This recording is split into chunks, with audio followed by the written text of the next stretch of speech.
Hi everybody, it's Sally from Sally Stampers. Thank you for joining me today. Hope you all had a fabulous Christmas and now you're all ready for the new year. As has been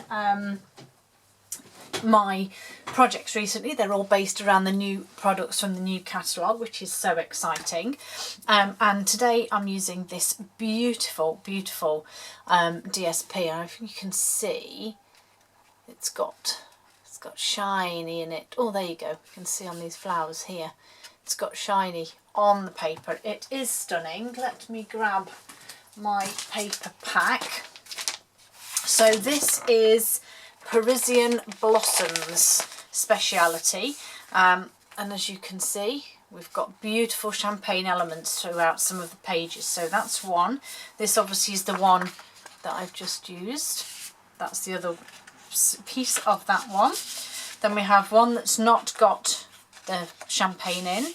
That's the same as the one I've used. And this beautiful one, look how shiny that one is. Amazing. And then another one that doesn't have. And then look at this. This is my ultimate favourite. It's the beautiful script. And it's just divine. It absolutely is. And then on the reverse side, I flip them over, so that's the reverse of the font. Beautiful pool party flowers. Then we have the stamped image. Let me zoom in a little bit so you can see a bit better. There we go. So we have the sort of air stamped image, if you like. Then we have this beautiful pattern here. Cherry cobbler on petal pink, not one I would have put together, but I think it looks amazing on this. This beautiful petal pink on white, again a lovely sort of scroll type effect. The fleur-de-lis again on here. And then the last one is this again sort of scroll type pattern that I just think is gorgeous. They are divine. So this is so I can remember the names of the papers because I've not yet learnt them all. So yeah, and inside these are these tins of candles. I love these. Look at those chunks of different coloured waxing. They smell divine, and they're just lovely. I used them I think last year, and I'm actually moving house, hopefully next year, hopefully around February time. But yeah, so wait for the new craft room video. I'm so excited. But yeah, so I was having a sort out as you do and starting to get boxes and things organised. And I come across these tins that I remembered I'd used last year for a project very similar. And I thought, well, you know, I'm going to use them again before I burn them. And couldn't believe that this actually is virtually the same as the ribbon. So this is almost petal pink. So amazing. I was really pleased when I noticed that. And it is simply just that. It's just the box, card base, DSP lid, and then this gorgeous ribbon that also has, excuse me, the metallic champagne on the edges. Gorgeous. Right, let's zoom back out then and let's go on and make it. So I'm going with this option today, cherry cobbler, and then obviously that beautiful DSP. So for the base of your box, to fit my candle tins, you will need a sheet of cardstock that is 8 3/4 by 8 3/4, which is 22 by 22 centimetres, and we're simply going to score at 2 3/4 on all four sides, which is 7 centimetres.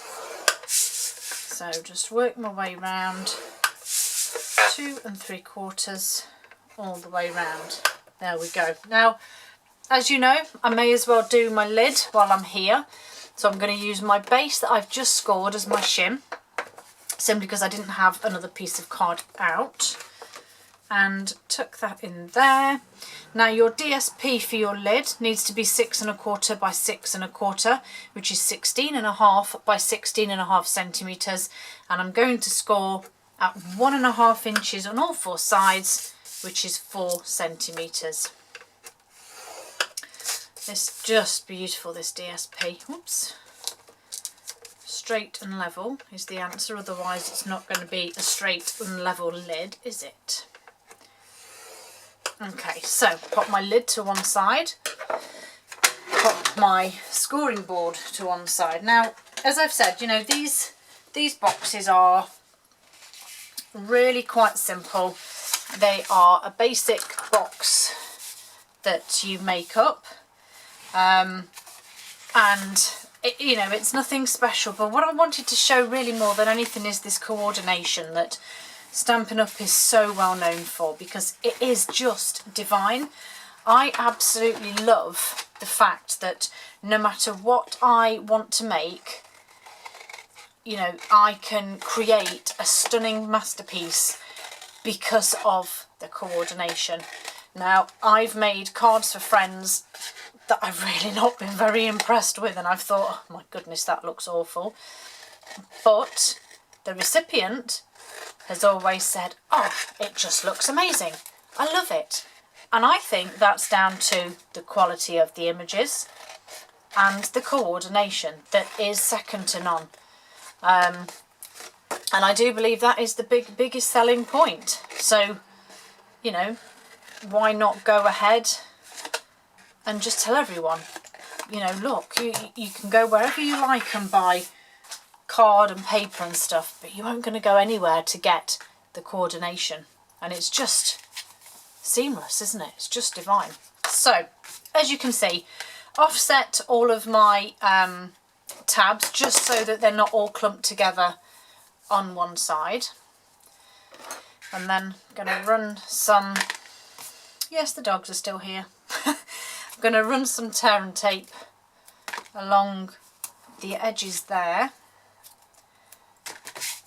and then across the tab as well. I always add a second bit just for some added strength. Bailey, there's a good girl. I just saw my neighbour come past the window, come home. That's why she's barking. So just an extra bit just to hold those tabs in and in place. And then just going to go around, take the backing off all of the pieces, simply because it's easier when it's flat like this to take the backing off. And as I said, it's, you know, this is pretty much, you can use wet glue, anything you wish, really. I just prefer to use tear and tape because it's quicker and it does stay adhered. So those edges go together and I just work my way around, lining the fold up there, the score line here with the edge of this piece of card here. And as I say, it literally just creates your box. Okay, candle in, there's your box base. Fabulous, easy peasy. So let's go in with the lid. So again, exactly the same scenario, fold and burnish all of the sides, and then we're just going to trim, and I don't need to offset these tabs here at all. Oh, couldn't quite see the score line on that one. Whoop. And then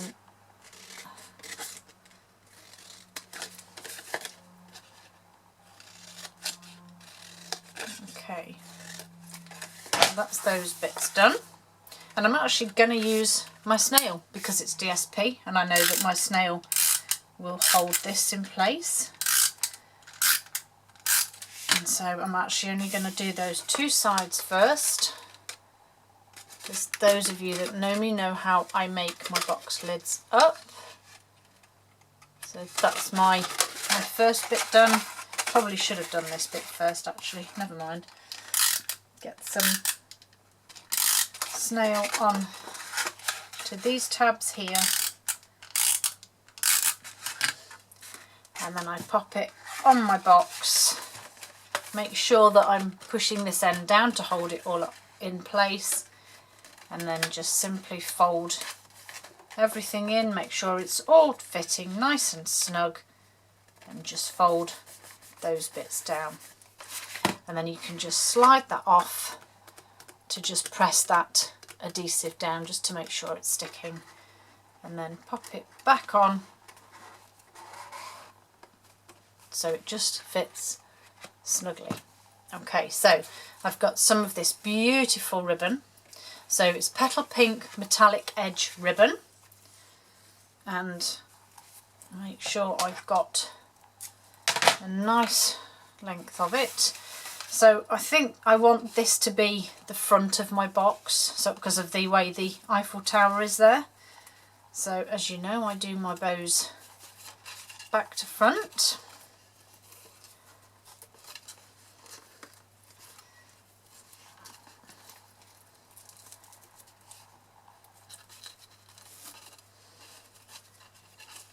Okay, just that bit seems to have curled, but I'm just thinking, can I?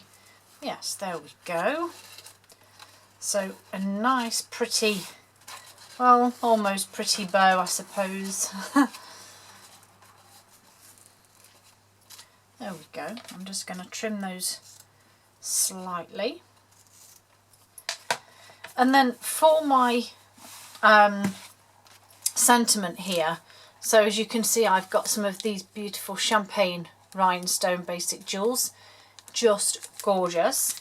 And then I've got some whisper white and some cherry cobbler.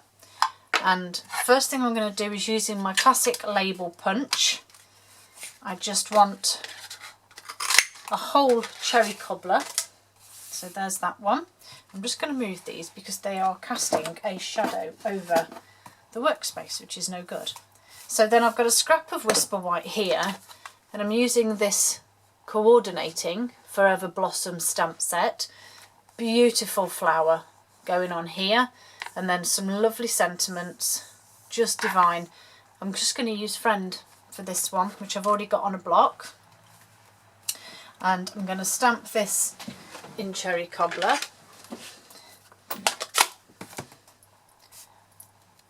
Just on there. Give that a little clean. Pop this away so I don't get it everywhere. And then, as I've shown previously with this, I want this to be slightly shorter.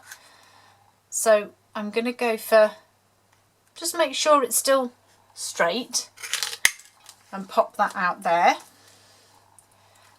And then this end, to make sure I get that same tag, or same label end rather, I'm just going to slide that back in. Come on, why are you not going to go any further? It's playing up, but actually that's not so bad. That will be fine. So it's just made the classic label smaller, so it'll sit on there.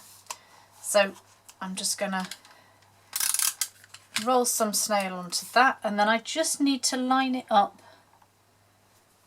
In fact, it might be easier to actually use my fingers as a guide. Yes, because I can feel that the sides are then straight. Press that adhesive down, and as you can see now, I have that cute effect going on there. Some mini dimensionals, but I want this to sit over the ribbon, so I'm going to pop one to that end and one to that end. Where's my box gone? Pop my little sentiment over the ribbon there. And then these gorgeous champagne jewels. I'm actually use the medium ones, and I'm going to pop them in line with the point of the arrow, but actually on the cherry cobbler.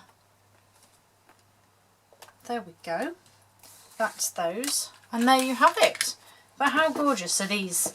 Just beautiful, beautiful DSP that just, I think, makes any gift look special.